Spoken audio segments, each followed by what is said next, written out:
Olá, pessoal! Estamos aqui para mais uma live. A live de hoje é sobre sexualidade e saúde. O nosso convidado já deve estar chegando. Já chegou.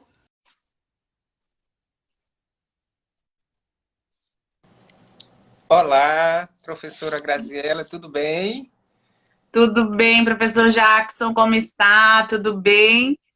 Eu estou bem, melhor agora, porque vou interagir com você, conversar, né, aprender com vocês. Que coisa boa! Seja bem-vinda, Eliane. Vi mais aqui, José. Sejam todos muito bem-vindos, Paulo.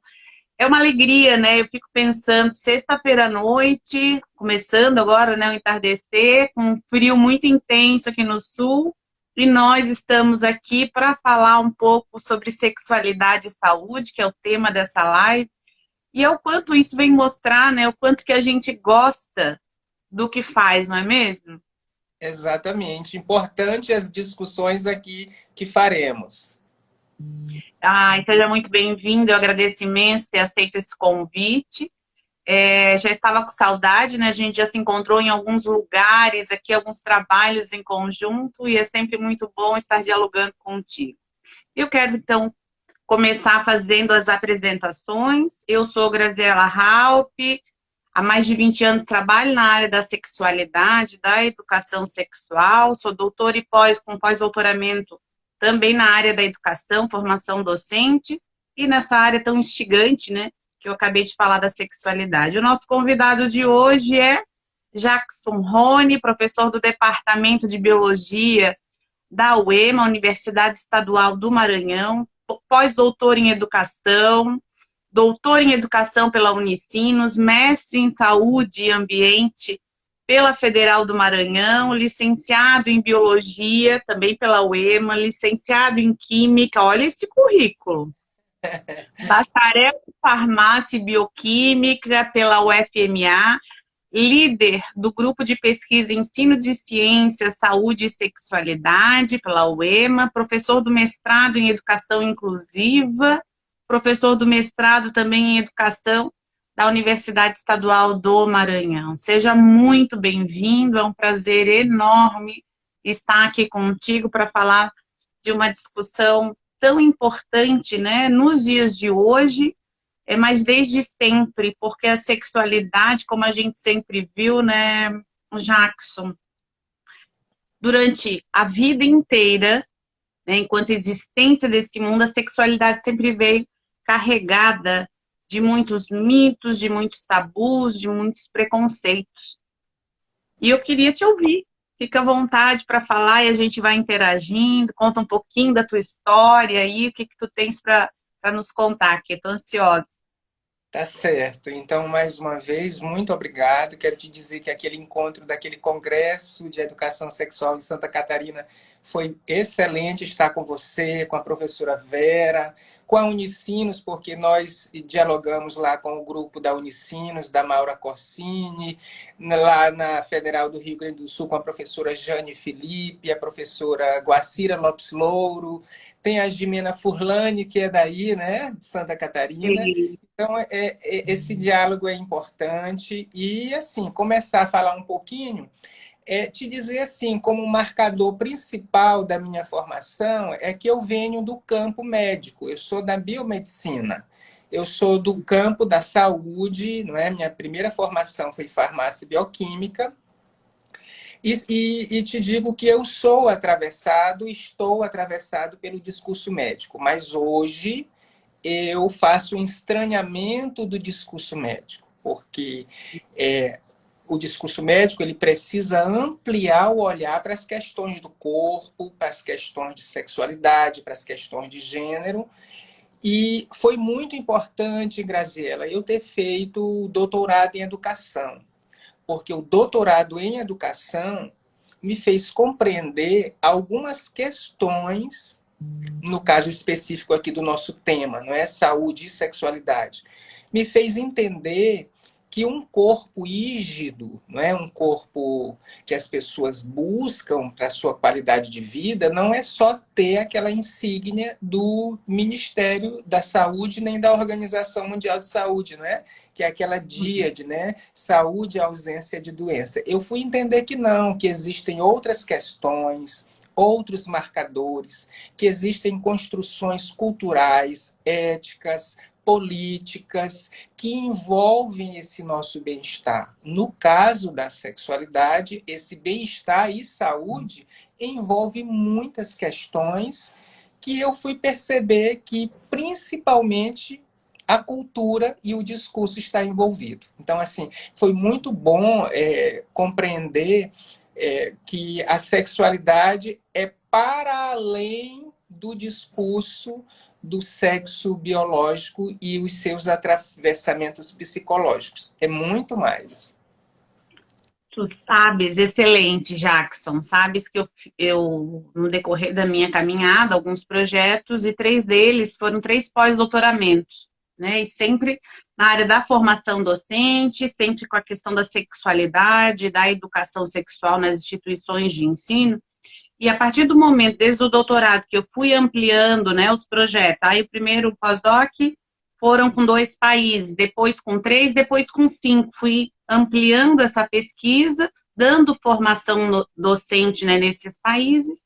E o que eu vi, não só nas minhas pesquisas, mas em muitas outras, é que a dificuldade do entendimento do que é sexo e do que é sexualidade faz com que a educação sexual não seja inserida no contexto escolar, nas instituições de ensino. Então, quando a gente fala em educação sexual ou quando a gente fala em sexualidade, muitas famílias, muitos estudantes, muitos profissionais da educação, aí incluindo professores, acham que nós vamos falar de sexo.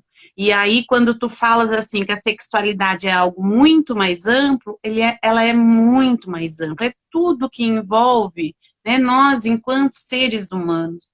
Então, quando há o entendimento de que uma coisa é muito diferente, se um sexo faz parte da sexualidade, faz parte.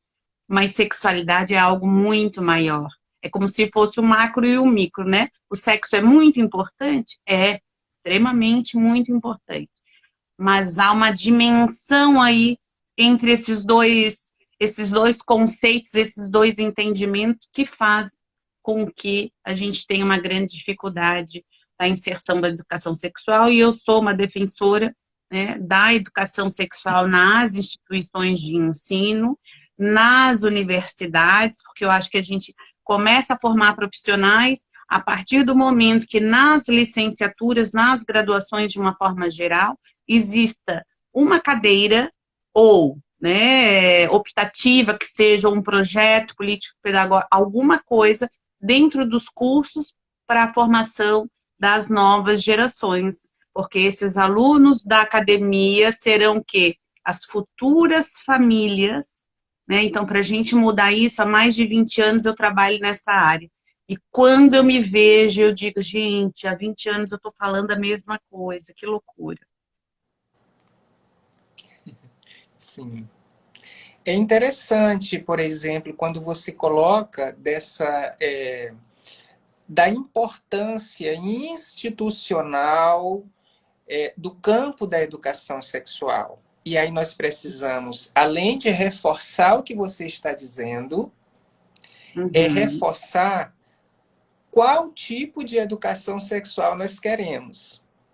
Eu acho que isso também é muito importante de marcar, porque nós queremos aquela educação sexual da desconstrução, da cidadania, do respeito, do bem-estar consigo e com o outro, de você perceber que a Do diálogo, sexualidade é tudo. Hã? Diga. do diálogo, da inclusão. É isso. Essa nós É, queremos e nós não queremos aquela que nos imputa ao medo, ao terror, a algo que restringe. Essa não. mas essa outra, sim, inclusive, nós estamos lembrando aqui, não é? Porque eu acho importantíssimo nós lembrarmos a Constituição Federal, né? Ela é Uhum. que nos ampara enquanto campo da educação e saúde. Lembrar que a Constituição Federal nos ampara para discutir essas questões, a nossa cátedra, não é? O nosso discurso ético, porque tentaram a todo momento fazer sabotamentos, inclusive com aquela ideia, aqui eu vou utilizar uma palavra que é essa que eu tenho que colocar, estapafúrdia, ridícula, do Escola Sem Partido, que só veio trazer mais problemas para aquelas pessoas que, inclusive, estavam já entendendo o que eram os objetivos da educação sexual. Então, dizer aqui para professores e professoras que nós somos amparados legalmente para discutir essas questões. Excelente, Jackson. Eu costumo dizer assim que a gente precisa conhecer muito das nossas leis, né? As famílias precisam entender que há um respaldo. Agora, os professores, eu entendo assim, nós, enquanto adultos, enquanto família, enquanto educadores, professores, nós temos o dever e a obrigação de proteger todas as nossas crianças e os nossos jovens. Aí vem a Constituição Federal vem te falar isso, o Plano Nacional de Educação vai te falar isso, a Lei de Diretrizes e Bases vai falar isso, a BNCC vai falar isso, vai falar sobre a importância da diversidade e da inclusão, o Estatuto da Criança e do Adolescente, os parâmetros curriculares nacionais, muitas leis municipais. Então, olhem só, nós temos toda essa legislação que nos dá um embasamento. Mesmo assim, somos constantemente confrontados, ameaçados, né? Excluídos, chamados de louco, que queremos o quê? Ensinar sexo para as crianças e para os jovens. Quando a ciência, a maioria das pesquisas, né, vão mostrar que quanto mais se dialoga sobre sexualidade, mais tardio começa a atividade sexual, mais responsáveis são esses jovens, né? Mais protegidos eles estão. Então, nós queremos o que que nós queremos? Nós queremos jovens responsáveis, que não violentem ninguém, não sofram violência, não tenham uma gravidez não planejada, não contraem uma infecção sexualmente transmissível, incluindo a AIDS. Nós queremos tudo isso. Mas como? Se as famílias não abordam, a escola não aborda, como é que é? Então a gente quer uma coisa, mas não trabalha? É desconecto, né? O que a gente vê hoje. Essa semana nós tivemos aqui numa cidade de Santa Catarina, um professor que teve que se afastar. Ele começou na escola e aí perguntou para os alunos para fazer um trabalho e uma turma pediu para fazer o trabalho sobre diversidade. E eles foram fazer um trabalho sobre diversidade. E começaram a receber um monte de ameaças. Mas como que vão trabalhar diversidade? Olha o incentivo que estão dando para a população LGBTQI+, olha o espaço. Então, é muito complicado. Como é que a gente aceita as famílias das nossas crianças, dos nossos jovens? Como é que a gente aceita, inclui toda essa população de crianças e jovens e adultos? Se nós não trabalhamos e não aceitamos a diversidade, nós vivemos numa sociedade plural, não é mesmo? Com certeza, concordo. E aí eu trago aqui o pensamento da Márcia Tiburi, não é? Quando ela nos diz e nos alerta, não é? Principalmente nós, professoras, professores, de fazer a articulação freiriana do diálogo e do entendimento. Então, nós precisamos, nós docentes, aí é uma dimensão ética, trabalhar de uma forma discursiva que nós possamos fazer entender as questões. Porque, segundo Márcia Tiburi, se nós não fizermos isso, nós vamos entrar nesse jogo da imbecilização social. Então, nós precisamos falar. Agora, saber falar. Então, eu estou entendendo esse momento aqui com você, esse momento de poder fazer o diálogo freiriano, de colocar as questões muito claras, porque, por exemplo, professora Graziella, as pessoas... a gente não pode, por exemplo, falar de comunitário, de comunidade, de comunismo, as pessoas já ficam atacando. Mas as pessoas não sabem o que é, por exemplo, o comunitário, o comum, o comunismo nessa dimensão de que todos tenham o consumo, que tenham os mecanismos sociais, que tenham acesso. As pessoas não elas têm que entender. E aí, quanto à dimensão da saúde e do sexo e da sexualidade, ou melhor dizendo, da sexualidade, precisamos retomar os conceitos, precisamos fazer as escavações arqueológicas Foucaultianas, no sentido de mostrar o sentido das coisas. Então, quando as pessoas percebem o sentido, elas pensam e analisam. Porque, por exemplo, é inconcebível, e eu tenho acompanhado o teu trabalho, tá? Eu queria te dizer que é muito bom acompanhar o teu trabalho. Eu tenho acompanhado o quão você, com o seu grupo, né, tantas pessoas que você trabalha, tem feito para mostrar, por exemplo, a importância da educação sexual infantil, a importância de falar deste corpo, a importância dos sujeitos entenderem o corpo para que não sejam violentados, para que não haja violências pedofílicas. Mas a gente precisa falar. Então, eu entendo assim que o discurso professoral ele precisa também chegar em todos os espaços, não só na escola.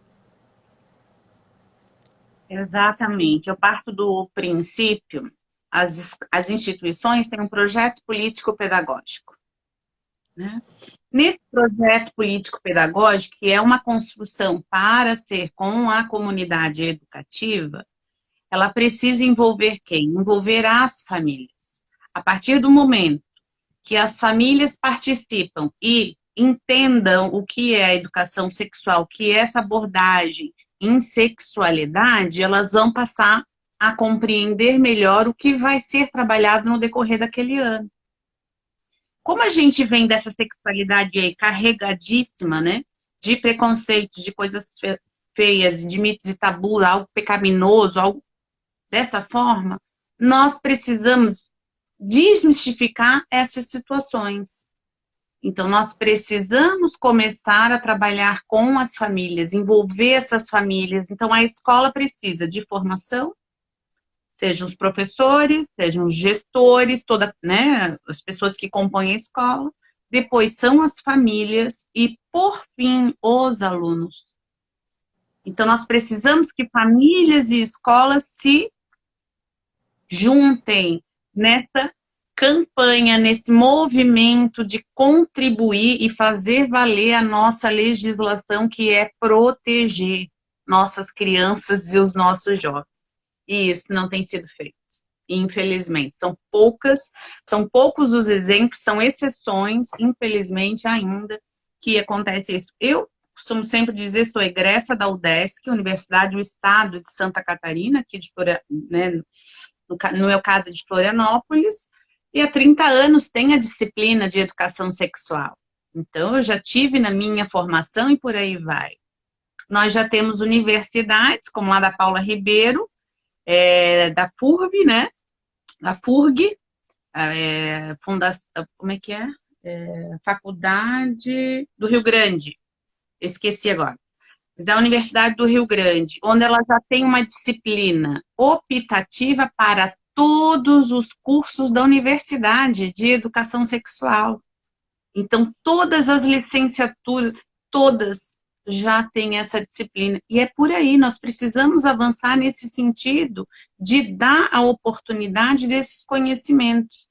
E eu também costumo dizer nas minhas formações, sabe, Jackson, que nós não precisamos saber tudo.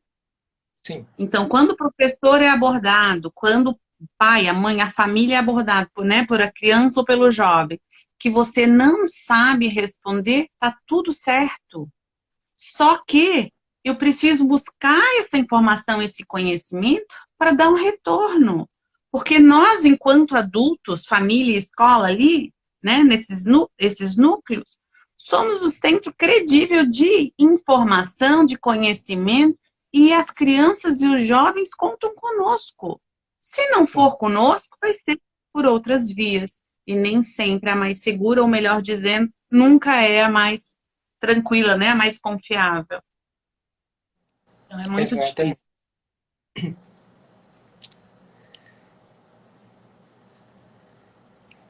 Em 2014, eu aprovei um projeto de pesquisa aqui na Fundação de Amparo à Pesquisa e ao Desenvolvimento Científico e Tecnológico do Maranhão, FAPEMA, né? Então eu preciso registrar aqui também, onde nós fizemos um trabalho sobre a pedofilia, né? Pedofilia, uma discussão com professoras e professores do ensino fundamental e da educação infantil. Então, nós fizemos um trabalho entrevistando docentes, olhando o material didático desses docentes, olhando os brinquedos utilizados nas aulas pelos docentes e conhecendo as percepções, os discursos desses sujeitos sobre o que era o pedófilo e a pedofilia, né? E aí, inclusive, ao final do projeto, nós publicamos um livro e que eu vou te mandar esse livro, tá? Depois nós vamos conversar para me te encaminhar. Obrigada. Foi interessante porque muitas coisas relacionadas a essas agressões, inclusive, que se faziam presentes nas escolas, era devido justamente a essa dificuldade de você poder dizer e falar sobre as questões principais, né? As questões relacionadas a esses conteúdos múltiplos. Então, os docentes se sentem constrangidos, né, em tematizar a pedofilia.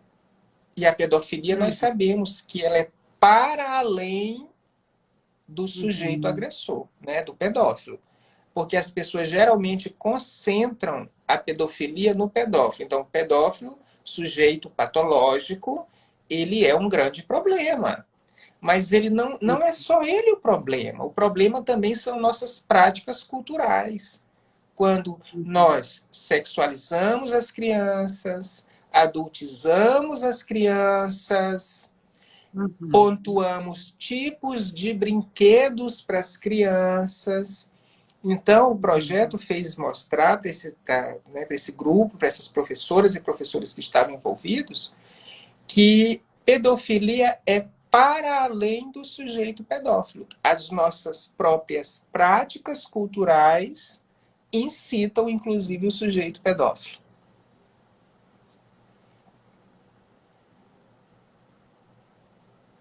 Fantástico.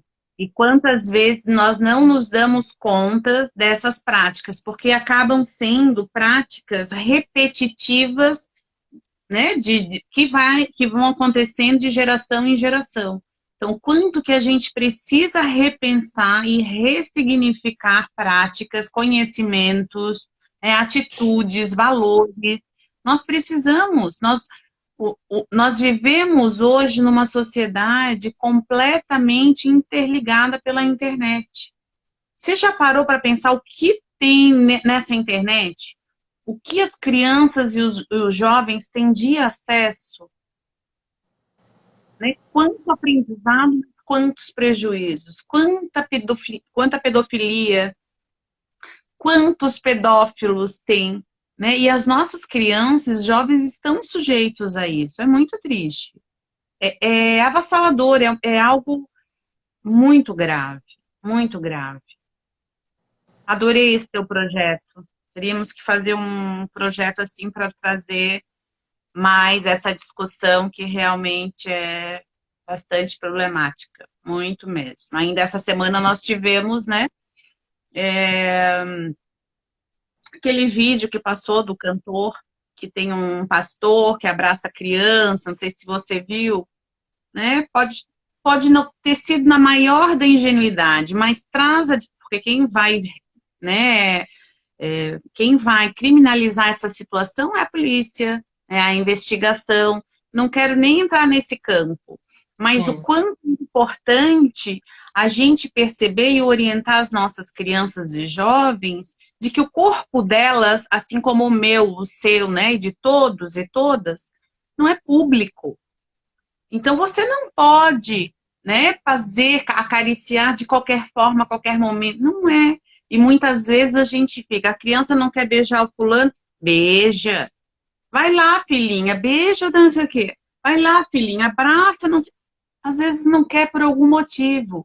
E muitos desses motivos podem estar relacionados a uma violência, sim. Até porque se a gente for falar em violência sexual, né, Jacques, a maior parte está dentro de casa. 90% são do sexo masculino, são homens. Então, assim, é complicado. Mulheres também violentam? Sim, também. Mas é muito mais reduzido esse número. Então, os abusadores estão dentro dos lares e a gente precisa realmente orientar. precisamos orientar, sim, precisamos problematizar e precisamos também, que é um conceito que eu tenho utilizado hoje, inclusive, não só na graduação, mas na pós-graduação, nas nossas orientações de mestrado e doutorado, que é pensar a moralização dos sujeitos. Então, quando Uhum, você traz um discurso, quer seja do consultório, da clínica, da escola, da instituição religiosa que seja, tá? uhum, De amizade, os discursos que nós vamos consumindo, porque nós sabemos disso, que o currículo, nós temos os artefatos culturais, né? Que o currículo não é só o currículo acadêmico, né? Então, tem o currículo que nos constitui. Então, se nós não começarmos a pensar nessa dimensão da moralização, tá? Ficar moralizando os sujeitos, ficar moralizando, utilizando inclusive dos discursos médicos, dos uhum, discursos pedagógicos, para apontar, para achincalhar, para maltratar, para punir as pessoas. Então, nós precisamos fazer esse exercício de ouvir, de uhum, olhar, de entender e de também saber se o sujeito quer também que a gente fale. Porque às vezes a gente fala tanto e, no caso de uma agressão, por exemplo, de estupro ou alguma coisa relacionada a crianças, opera uma moral tão violenta que a gente, inclusive, reforça o problema.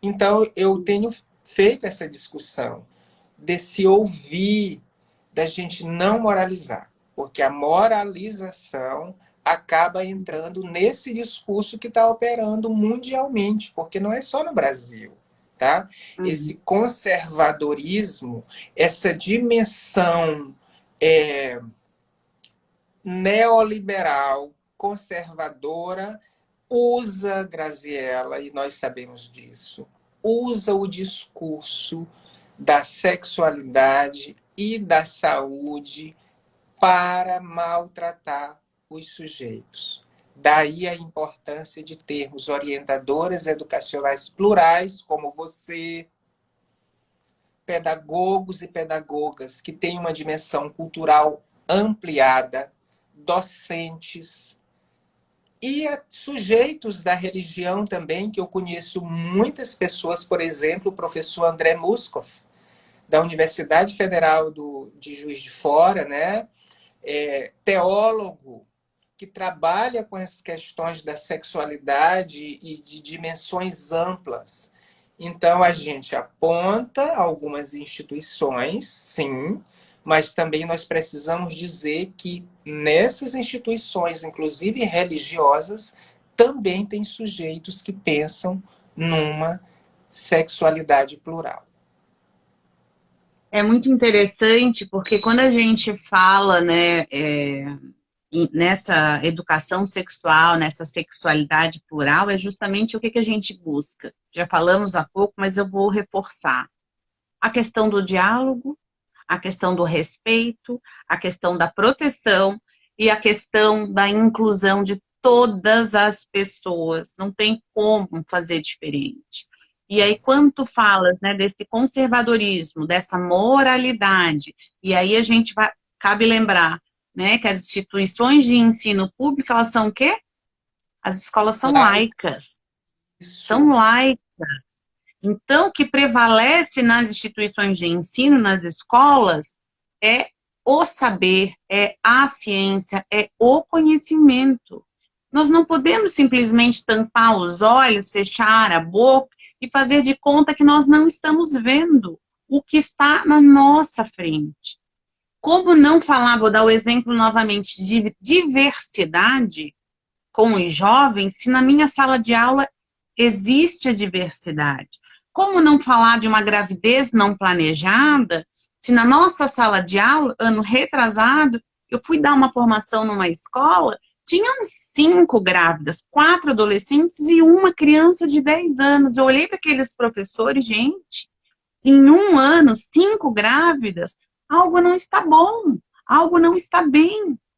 Então, é preciso ser feito alguma coisa, né? Então, como não falar de sexualidade, aqui um pouco mais voltado para a questão do sexo, né, que é a gravidez, a questão da infecção sexualmente transmissíveis, aí incluindo a questão do HIV/AIDS, como não? Se os nossos jovens estão tendo relações sexuais e precisam saber sobre os métodos contraceptivos, e precisam saber que a camisinha, o preservativo é o único meio, né, de cuidado para não engravidar, meio, para não ter uma infecção sexualmente transmissível, ali falando aqui só do HIV/AIDS, né, mas tem muitas outras.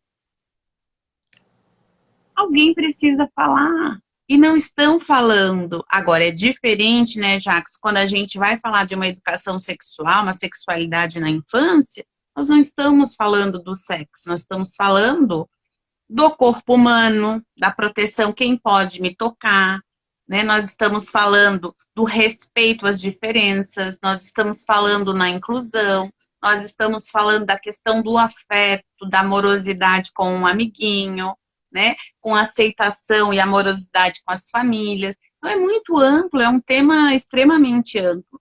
E os pais, como tu falaste ali, ainda citaste esqueci o nome dela, como é? Que vai A Mar... falar sobre os cursos, da importância, né, de se Sim, dialogar. Então, o quanto que a gente precisa realmente, as escolas precisam fazer isso. Eu também costumo dizer que, se os meus filhos hoje fossem pequenos, eu só colocaria eles em escolas que tivessem um projeto que abordasse a sexualidade, né, a educação sexual, porque eles precisariam dessas orientações. Mas na época eu não era meus filhos já estão muito grandes, né? Eu estou com 31 e o outro 33. E na época era um colégio católico e já tinha educação sexual. Acredita nisso? Abordavam. Lá no ensino fundamental eles tiveram. Mas eu não fui, eu não escolhi a escola por isso, né? Eu escolhi a escola como eu não trabalhava nessa área, mas hoje eu oriento. Procure uma escola que tenha um projeto político-pedagógico mais amplo, de inclusão. Essa inclusão é inclusão para essa sociedade plural. Porque eu estou cansada, eu estou triste, entristecida, eu tô esgotada da gente falar, falar, falar, falar, e a gente vê a quantidade, né, de transfobia, de assassinatos, né, de homofobia, de exclusão. Não dá, não é possível. As pessoas, está faltando amor, né? Ô, saudade Paulo Freire, né? Chamar ele para todos aprenderem um pouco do que é uma educação inclusiva, o que é trabalhar na amorosidade, no respeito. Complicado. Como ele nos faz, como faz falta e como está fazendo mais falta ainda de nós discutirmos mais sobre isso. Porque eu acho que isso também é importante da gente retomar. Então, existem alguns professores, professoras, que escreveram coisas, escrevem, mas esses que, né, que já morreram, enfim, e que nós precisamos retomar. O Paulo Freire é um tema que nós precisamos retomar, principalmente que existe um ataque e uma imbecilização assim estupenda sobre os escritos do professor Paulo Freire. As pessoas não compreendem. E aí nós precisamos ler. Né? Eu ministrei uma disciplina 3 semestres passados que eu fui ler Pedagogia do Oprimido com esses sujeitos. Vamos ler o livro, vamos compreender as coisas, vamos Os meus buscar alunos estão interpretar lendo. essa... Hã? Os meus alunos hoje estão lendo Pedagogia da Autonomia. Sim. Precisamos retomar essas leituras. Nós precisamos, professora Graziella, entender o que são alguns conceitos centrais, inclusive para o campo da formação de docentes, de professores. Nós precisamos entender o que é essa amorosidade que você fala. Nós precisamos compreender o que é a construção da criticidade, o que é essa autonomia. Mas também nós precisamos conhecer o que é a sociedade, o que é o capitalismo, o que é a Constituição, o que é o conservadorismo. Nós precisamos compreender. Então, são conceitos centrais na formação de professor hoje que eu vejo que é condição sine qua non nós termos dimensões de leituras de ética, de sociologia, de psicologia. Por exemplo, uma coisa que eu tenho feito agora, que eu sei que tu gosta, mas eu nunca tinha me aproximado dele. Tá? Eu tinha até uma resistência teórica, mas essa resistência teórica é porque também não leu. Então, por exemplo, hoje eu estou lendo Freud. Estou lendo Freud e entendendo o que Freud quis nos dizer, né? Aquelas fases da criança, compreender esses processos. Estou lendo Freud. E um outro que eu tinha resistência, que eu estou lendo, Piaget. Buscando compreender, né? Então a gente precisa retomar. E quando eu estou te dizendo isso aqui, eu digo com tanta tranquilidade, porque, como você disse em fala anterior, há minutos atrás, nós não sabemos tudo, nós precisamos, inclusive, retomar conceitos. Eu tenho feito isso, Grazi, eu tenho lido Freud e Piaget.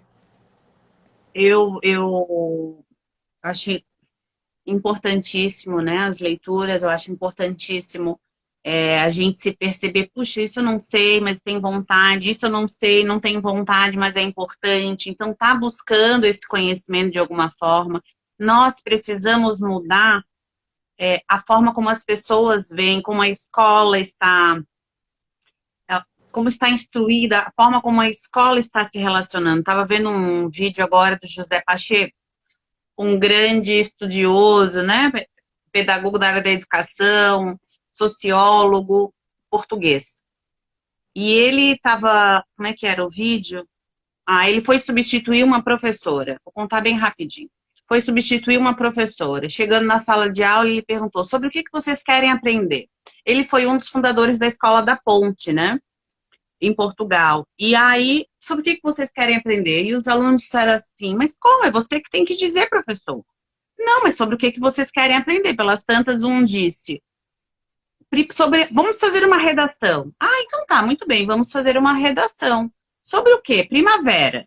Aí os outros. E vocês querem fazer sobre o quê? Todo mundo, os 30 levantaram a mão. Primavera. Todo mundo foi fazer a redação da primavera. Aí ele começou, né, terminaram a redação, ele pegou uma redação e começou a ler. A primavera é a estação do ano, a primavera é muito linda, a primavera é não sei o quê. Quem escreveu essa redação, os 30 levantaram a mão, que era tudo igual.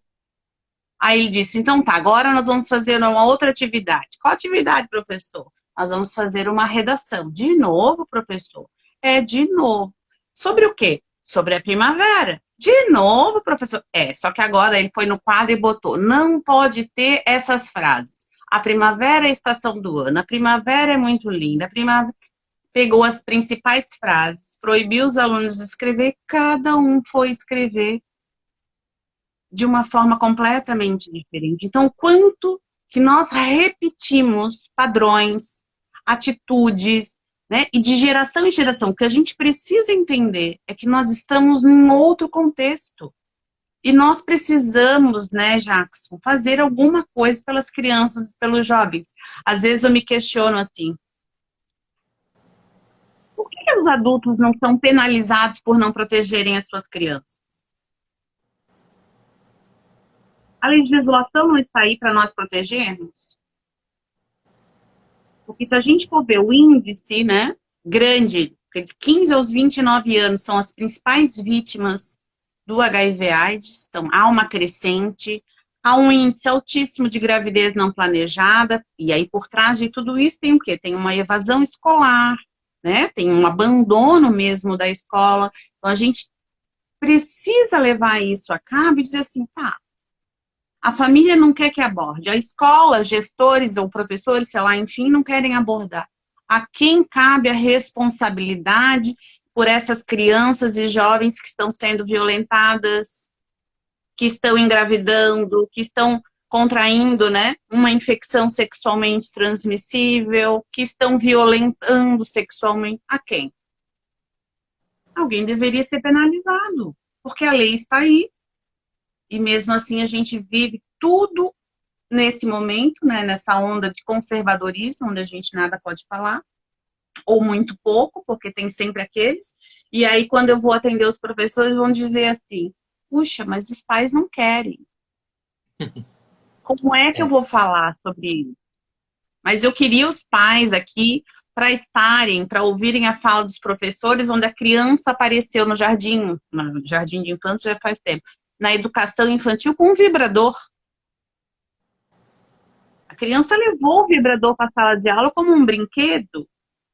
A professora brigou com aquela criança, falou com os pais. Né? O que você faria, Jackson, se fosse você? Pois é, a primeira questão é entender o sentido do vibrador, né? Então, ele tem um sentido.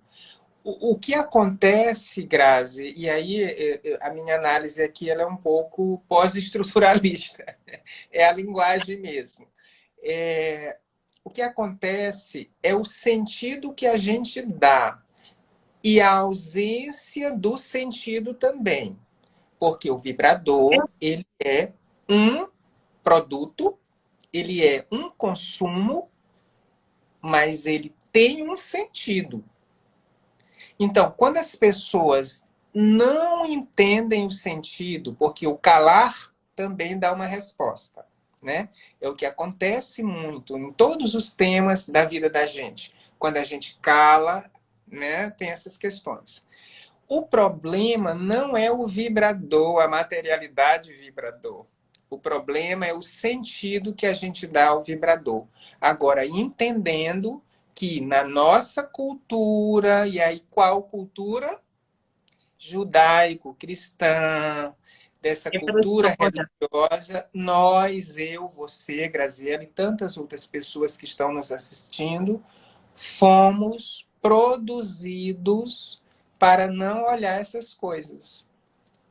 E aí, entender que eu e a professora Graziela não estamos aqui falando sobre o vibrador numa perspectiva moral. mas é numa perspectiva de pensar sobre as nossas práticas. O problema não é o vibrador, é o sentido que se dá a ele. Exatamente, exatamente. Isso já faz algum tempo, né, que a professora me contou que a criança levou e ela perguntou o que que você faria? E eu perguntaria para a criança, olha, de onde você pegou o vibrador? Não falaria nem o nome. De onde você pegou esse brinquedo?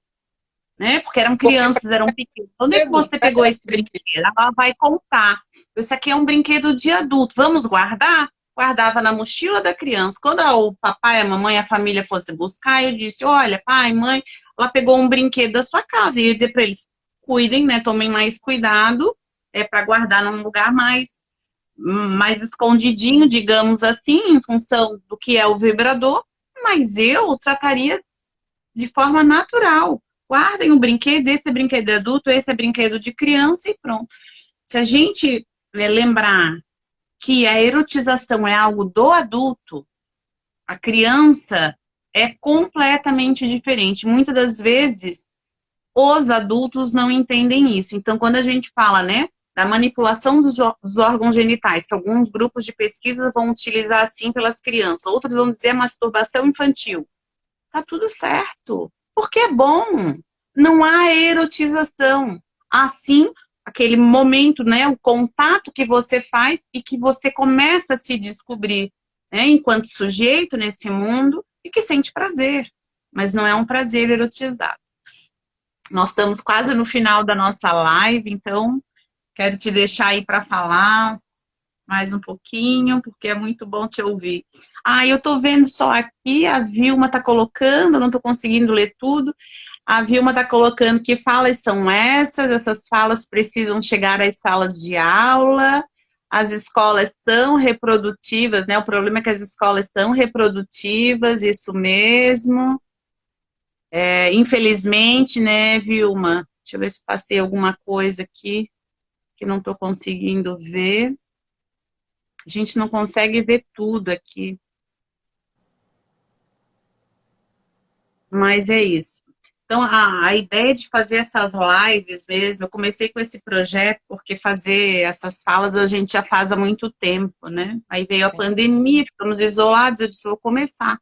E aí comecei a convidar um monte de colegas, né, de profissionais, professores extremamente capacitados, com um conhecimento fantástico, e aí tu começa a divulgar as lives, né? Porque aqui depois do meu canal eu envio para o meu depois do meu Instagram envio para o meu canal do YouTube, envio para vocês, né? Cada um vai compartilhando para que esse conhecimento chegue a mais e mais pessoas. Nós precisamos fazer com que isso chegue às escolas. As escolas precisam entender e as famílias que nós precisamos de conhecimento para mudar uma triste realidade que está aí, que é essa quantidade de violências, de tudo, né, professor Jackson? Sim, a professora Paula Oliveira está dizendo aqui que há muito que discutir nas escolas isso. Muito. Nós precisamos discutir, e a Elisângela está dizendo aqui que o conhecimento é tudo. O conhecimento é importante, ele precisa ser socializado, ele é Uhum. cidadão, ele precisa ser sempre crítico e científico, porque eu queria aqui deixar, né? Você me deu a palavra para que eu pudesse fazer uma palavra, uma fala já, né? Nos encaminhamentos finais. É importante que a gente retome questões fundamentais. A ciência, ela vai continuar, ela vai nos ajudar, ela vai promover bem-estar. Agora precisa ser uma ciência cidadã, contextual, reflexiva, cuidadosa e entendendo os limites. A mesma coisa é a saúde e a sexualidade. Nós temos limites. Falar de saúde é muito complexo. Por quê? Porque envolve o que eu disse no início: Uhum. questões pessoais, questões coletivas, questões éticas, questões culturais. E a sexualidade é um caleidoscópio. É muita coisa. Ela nos constitui. Nós constituímos os sujeitos. A Grazi usando uma roupa elegante, usando uma tela, um óculos muito bonito. Isso faz parte da sexualidade. Faz parte, porque a sexualidade é vida. E aí eu queria, mais uma vez, agradecer ao seu convite cuidadoso. Você fez esse convite há um mês atrás, com muito cuidado. E aí te rever foi maravilhoso. Inclusive, eu trago aqui um abraço da professora Jane Felipe, tá? Ela manda um abraço. Que um abraço para a Jane, querida, coisa boa. Vamos fazer uma live com a Jane, vou convidá-la para a gente fazer uma fala. Ai, que delícia, é muito bom. Essa pandemia trouxe algumas coisas boas, né? Mas essa de aproximar os conhecimentos, fazer esse diálogo foi um deles muito bom. Eu que te agradeço.